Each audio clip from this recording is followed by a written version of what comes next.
ఉగాది నాడు డబ్బు అప్పు ఇస్తే తిరిగి రాదు. ఉగాది నాడు ఎవరితో కూడా వాదించకూడదు. అలా వాదిస్తే సంవత్సరం అంతా వాదిస్తూనే ఉంటారు. ఏడవకూడదు, ఏడిపించకూడదు. సంవత్సరం అంతా ఏడుస్తూనే ఉంటారు, సంవత్సరం అంతా ఇతరులను గేలి చేస్తూనే ఉంటారు, హేళన చేస్తూనే ఉంటారు. జీవితం అంతా కూడా కంగాళిగా చేసుకునే అవకాశాలు పెరుగుతాయి. ఒక్క వస్త్రమైన నూతన వస్త్రం ధరించాలి. కట్టి విడిచిన పాత దుస్తులను ఉగాది నాడు ధరించకూడదు. ఇది ముఖ్యం. ఖచ్చితంగా ఉగాది నాడు తలంటుకోవాలి. కంఠస్నానం చేయకూడదు. ఇది 4వది. ఉగాది నాడు బొట్టు లేకుండా బయట మనం కాలు పెట్టకూడదు.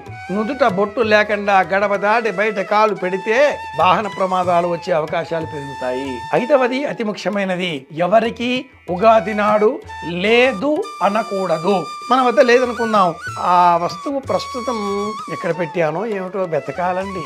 నిండుకున్నాయి, వెతకాలి, తర్వాత ఇస్తాను, కాసేపు అయ్యాక మళ్ళీ ఇస్తాను, ఇలా చెప్పవచ్చును. కానీ లాకేత్వం, దాకు కొమ్ము రాకూడదు.